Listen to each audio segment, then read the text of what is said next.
Hello, and thanks for joining us on Chicago Tonight. I'm Amanda Vinicky. Brandis Friedman has the evening off. Here's what we're looking at. If they see a woman or kid getting snatched, report it. Hear from the Chief Medical Examiner about Cook County's day dedicated to supporting the loved ones of missing persons. We look at a program that's helping shorten the wait for parents and kids looking for autism evaluations. And now to some of today's top stories. A young girl is among the 7 people shot and killed over the weekend in Chicago. The 9-year-old was shot during a family gathering in the back of the Yards neighborhood in an attack that police believe was gang-related. We've got more details about one of Chicago's most violent weekends so far this year on our website. Travelers booked to fly out of Chicago may have gotten held up on the first leg of their trip, getting to the airport. Demonstrators blocked the highway leading to O'Hare. Airport leaders sent a warning over social media of the disruption. Roads later reopened. Governor J.B. Pritzer says he respects protesters' First Amendment rights, but not like this. I'm convinced that law enforcement ought to make sure that those byways and highways are open for people and still be respectful of those protests. A Republican state legislator says blocking highways isn't just disruptive, it's dangerous and can delay first responders. He's introducing a bill to criminalize protesters who block freeways. Chinatown has its first vehicle services facility. The Secretary of State says it's also Chicago's first one-stop shop DMV. Clients can apply for a real ID, renew a license or vehicle registration, or register to vote.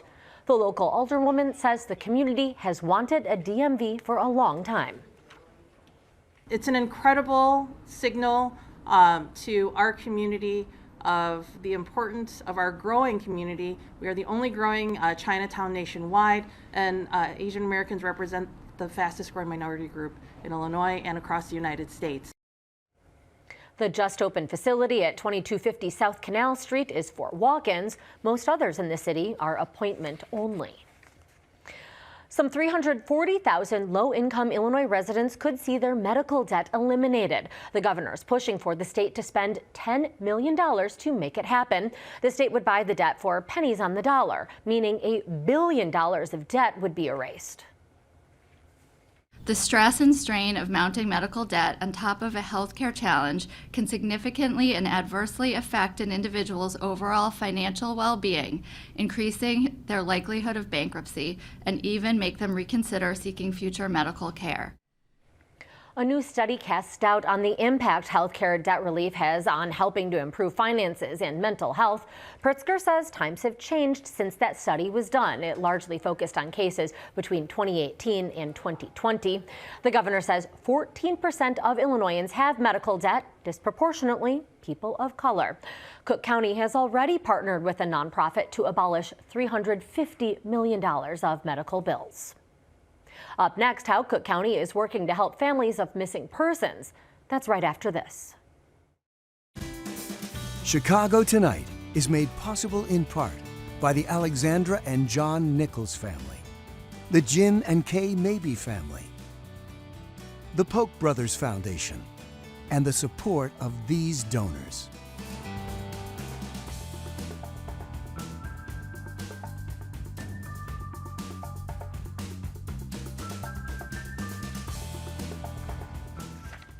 The Cook County Medical Examiner's Office is set to host its 4th Missing Persons Day this Saturday. It's an event dedicated to providing resources to the families and friends of missing individuals.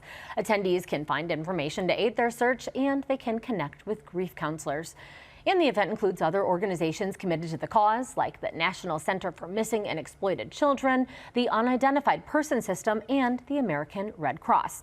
Joining us to talk about the event is Dr. Apani Arun Kumar, the Chief Medical Examiner for Cook County. Now, this is the 4th such event, but let's go back in time a little bit. Doctor, what prompted your office to create this event? This is an event that helps families bring closure, especially when they have missing people for more than a month. So these people are able to file police reports at our office. They're able to enter the information into the national database, the National Unidentified and Missing Persons System database. They're able to bring their photographs of the missing people and submit that into the national database, which is looked at by every other agency across the country. They're also able to, on this day, provide buccal swabs or cheek swabs that can get matched to a possible missing person that is in the database. They're able to get services from counselors, from grief counselors at our office.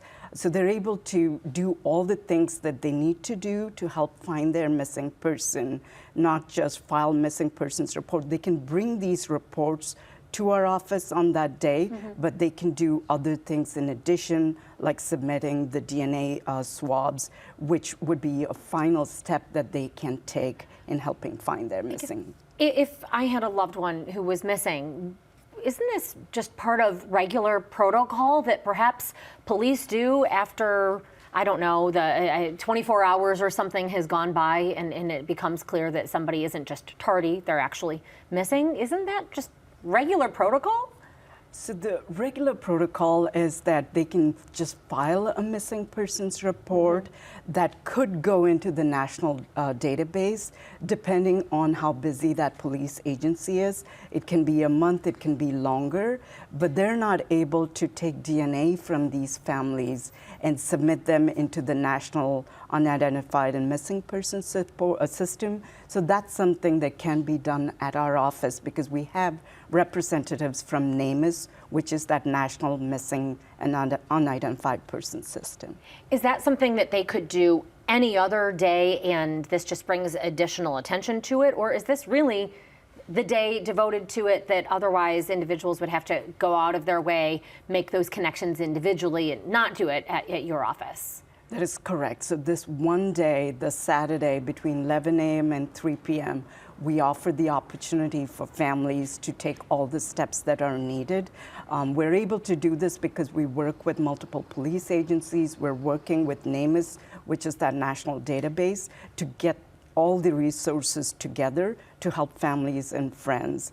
So I would ask if they have been missing somebody for more than a month, if they have not filed a police report, they could just come to our office with information like photographs of the missing person, any hospital records, any dental records they have, any driver's license information, anything that they can bring to help enter that into the missing persons report and into the national database. And if they have close family members, to bring them so that they can submit the cheek swabs into the national database. Because that might be a little different. My cheek swab versus, say, my brother's or my mother's could help.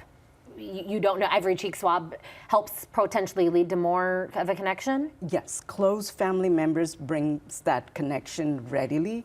Distant family members like half siblings, those can be a little more difficult, but close family members would provide a match much easier. And then this is in particular for anybody who is missing or long-term missing persons, and then who qualifies under that distinction?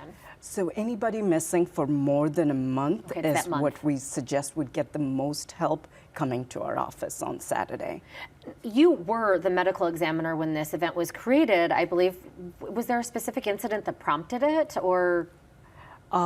It wasn't a specific event. It was a way to provide resources to families. We have people who are deceased who are unidentified, and so we work on those cases trying to get DNA and fingerprints to help identify these people. And we are aware that there are about 97,000 active missing persons reports, and we need to be able to provide closure. So this is a service to the community that we feel we can provide once a year to help these families. Do you know how many individuals you have, unfortunately, who are deceased and we don't know who they are? Currently in our office, over the years, we have 35 decedents who are unidentified, but every year we get about 10 to 12 decedents who are unknown, and we do everything we can. We have them posted, like the photographs or unique clothing items are posted on our website, but not everyone goes to that website, and we want to do everything we can to help identify them and also to provide closure. Well, and this event has led to success at least once. What can you share about that? So yes, there was a family that came to our office. They were able to look at the unknowns that we have in our office. We have photographs on a binder, and they looked at them and were able to identify their loved one. They were, relieved that they got closure. They were Spanish speaking, so it was hard for them to look at our website. But we have the information translated in Spanish. We also have Spanish consulate there available to help families, and so that family was able to get closure. Not the result they wanted per se, but still, right. In our last 30 seconds or so, I just wanted to speak to, I guess, what you have learned through taking on this role, particularly after very tough years. You've been medical examiner through COVID, having to deal with more than 10,000 individuals who lost their lives through the pandemic. So it is a mission of our office to treat our decedents with respect, and we want to progress or do more than that mission to help families get closure. During the pandemic, we had close to 3 times our usual caseload. I'm very thankful to our staff to help with the storage of the decedents, to help the families get closure through giving cause of death, we're the last physicians for these decedents, and we take this as a service to the community. Yeah, such care, and I'm sure it really makes you given a greater appreciation for life. So thank you for sharing your time with us, and best of luck on Saturday to you and the families. Thank you. Once again, Missing Persons Day does take place this Saturday. It starts at 11 a.m., and that's at the Cook County Medical Examiner's Office. Up next, improving access to autism diagnoses. Stay with us.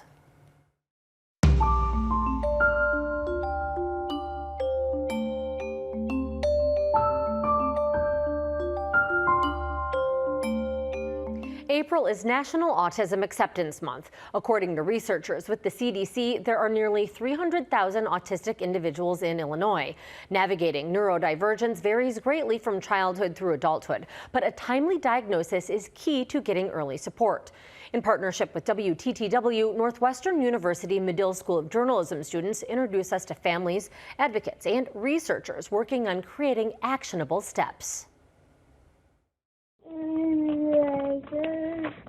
When Kaylani was 2, Marquita Kynes began noticing differences between Kaylani and her other children. I had concerns. I addressed it with the doctor. The doctor was like, oh, well, she's a young 2, but me being the mother I am and the teacher mindset, I'm like, no, something is not right because my children talk at 2. As a teacher for young kids, Kynes was already familiar with the signs of developmental delays in children. It was through a colleague that she found a Northwestern University program called Reduce the Wait and found a supportive community. With Northwestern, they're constantly in contact with me, even after we've had the evaluation done. Got your purse? For many families, getting this kind of help is difficult. Evaluation wait times are a major barrier. In Illinois, during the COVID-19 pandemic, wait times for child autism evaluations tripled from 6 months to 18 months. The time dropped to 1 month thanks to Reduce the Wait. With $3 million in federal funding, researchers study how to expand the types of professionals who can issue a diagnosis. Currently in Illinois, only physicians and clinical psychologists can do so. The way to reduce the bottleneck would be to say, is there an alternative model in which we can bring professions into the fold and change who can diagnose autism? Roberts issues insurance-recognized diagnoses to eligible families. Could we see if speech-language pathologists are as accurate as what we call our current experts, which are physicians and clinical psychologists? Early signs of autism in young children include difficulty understanding other people's feelings, highly restricted interests, getting upset by minor changes in routine or surroundings, and doing repetitive behaviors like rocking. 31-year-old Alana Glickman, a speech pathologist with the Reduce the Wait program, says she struggled with seeing autism traits in herself. Her psychiatrist recommended she get an evaluation at 17. I was kind of fighting against him and saying that I didn't think that the diagnosis fit me. And then he eventually kind of agreed with me and said, you're too charming to be autistic, which I think that would cause some people to roll their eyes to hear that because being autistic and charming are not mutually exclusive, of course. By the project's end, Reduce the Wait will have worked with more than 1,000 families with children aged 3 or under. 40% of these families are Black, and another 30% identify as Hispanic Latino. Licensed psychotherapist Mary Donner says that for a long time, autism signs have been studied in white male children only, which is why serving communities of color is important. People who are not young white boys often get autism diagnosis far later in life. The diagnosis usually comes when a child has been through a few series of burnouts. So by the time people get to that point, they could have had different accommodations and aid that could have prevented that whole sort of breakdown. 36-year-old T.J. Gordon was first diagnosed with autism as a child, and then again in 2015. 3 years later, he co-founded the Chicagoland Disabled People of Color Coalition to raise awareness about autism acceptance. I can be ostracized because the way I speak may be different. I've been called Professor Foreign because the way I pronounce my words. I'm learning how to be my autistic self now, but because I've been masking for so long, I can't be as autistic as some autistic people want me to be. People get accused of being rude, or at the very least blunt, because social media pages are flooded with adults who are navigating autism symptoms, exchanging advice about masking, and discussing the validity of self-diagnosis. lessons that I have learned in the 23 years of raising autistic kids. Some experts say the average cost of an evaluation without insurance ranges from more than $1,000 to $5,000. Gordon, who's a researcher at the University of Illinois Chicago, says even with insurance, not all providers fully cover evaluations. So let's cut down on the wait times for getting the appointment to get diagnosed. I think those are the main battles we should worry about. Earlier diagnoses could play a major role in how adults with autism manage and see themselves. For families like Kaylani's, getting help early was key to setting her up for future success. I feel like once you get that help early and you know, and you get the support and resources and you use them, then I feel like the children can navigate better and they have the support they need to, you know, just make it better in life. For WTTW News and Northwestern's Medill School of Journalism, I'm Ava Thompson Greenwell. You can read about the Northwestern program on our website. Up next, a celebration of gospel music in Chicago. But first, a look at the weather.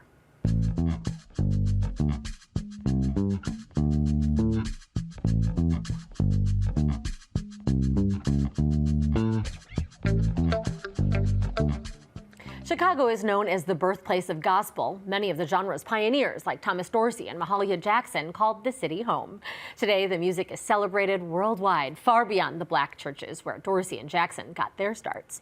Some of gospel's biggest stars are coming together for a night of performances in the city where it all began. The show's right here at WTTW a week from tomorrow. That's on Tuesday, April 23rd.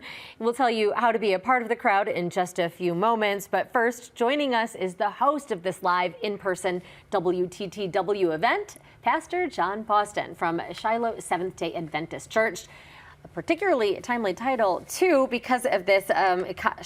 You are also the host of the Gospel Showcase. So, for starters, what do you love about gospel music? Gospel music is the soundtrack of my life. I love that no matter where I go in the world, I hear remnants, elements that resonate with what gospel music is all about. And it's about community. It's about difficulty. It's some of the most difficult music to play in the world.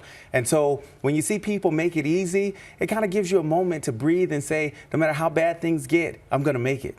You know, gospel literally means good news, right? It does. It does. So what is it that makes it so difficult to play? How is it some of the hardest music? Well, there's so many nuances to make the sound. Sometimes a song can be done in call and response style. There are multiple parts that happen at the same time. You think about an old song like Swing Low, Sweet Chariot. You've got soprano singing one part, altos another, the words, the lyrics, all of these features. Because it's born from pain and designed to bring great joy. Tell me about that. What do you mean by it is born from pain? Some of the foundational elements of gospel music are rooted in where America has come from, where African Americans have come from, where people of poverty have come from. And I think interwoven into the American story is the sound of gospel, because it reflects the power of community, welcoming environment for industry and development.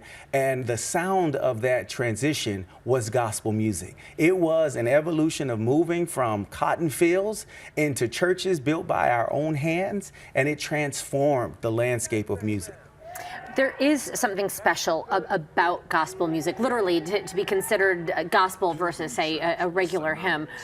What is different about gospel? I'm particularly intrigued by the call and response portion. It pulls on the lived experience of those singing it. And so to come out to a gospel showcase and experience a gospel concert with the greatest voices, some of the greatest voices of our time, is an extraordinary opportunity. And what makes it so unique is the nature of what gospel music represents. It represents not just a performer, but an experience. So people, if they attend, they'll have an opportunity to sing a little bit as well? They'll feel it. They'll feel it. They won't be able to resist it. It's not just about moving your knee. It's going to be, I've got to stand and be a part of this. What about some of the special performers who are going to be here at WTTW next week joining you? What can you tell us about, for example, Smokey Norfolk? Smokey Norfolk is not only a gospel artist, but a musician, and a very celebrated one. He is the epitome of the nuances of jazz and gospel, R&B and gospel. I know he'll hate that I've said this, but I think he represents a whole new sound in the last 20 years for what gospel music is. And I think it's extraordinary that not only is he here in Chicago, but he's going to be here for this showcase. Before we get to another performer, how has gospel evolved? Gospel evolved in the sense that you still have that syncopation in sound, that reverb, that back and forth, but it's evolved to, instead of influencing other music, now gospel is drawing on its children. Jazz is a child of gospel. R&B is a child of gospel. And now the new sounds of R&B and jazz are now reverberating back. Even rap, hip hop, these are influenced by gospel music. What about Lamar Campbell? Lamar Campbell, at a time where gospel music was about everyone singing and transitioned to a choir singing, Lamar Campbell probably represents, over the last 30 years, someone who said, well, what if we didn't have a whole choir? What if we just broke into small parts? An evolution that we now call praise teams. I'm not going to credit him only, but I think he's probably one of the first to use them. The praise teams, I love that. What about, and you sort of touched on this, viewers who aren't religious? What is the allure for those who maybe aren't Christian even? Is there still room for an appreciation of gospel? I think that gospel, this showcase uniquely will present an opportunity that will not likely be forgotten. This is every wine trip visit that you want to have and have waited for. This is something for everybody, from the women's social clubs, senior groups, youth groups, not just church groups, business gatherings. This is something even for team building to say, wasn't that something that made our hearts burn within us? In the last 30 seconds that we have, we talked about the origins of gospel rooted in Chicago. What about now? What is Chicago's gospel scene like? I think Chicago is still producing some of the greatest musicians of our time, particularly in gospel music. You have artists right now that are showcasing around the world. They were not only born here, but they were influenced by what was born here. And you can have an opportunity to learn even more a week from today. Thank you so much, Pastor John Boston.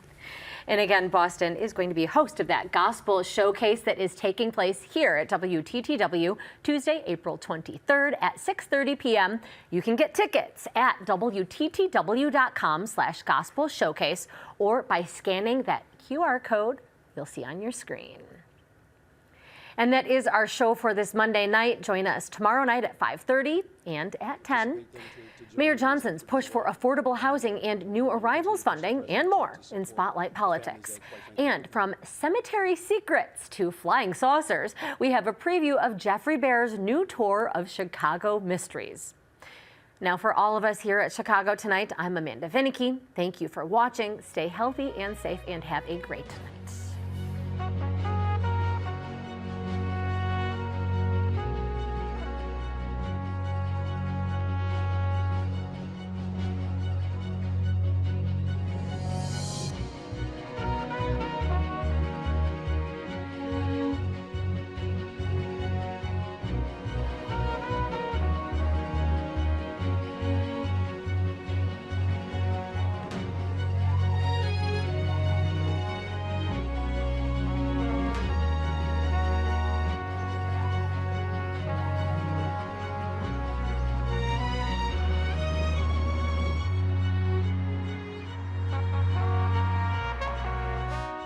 Closed captioning is made possible by Robert A. Clifford and Clifford Law Offices, a Chicago personal injury and wrongful death firm that is proud to recognize its 18 attorneys selected for the 2024 Super Lawyers List.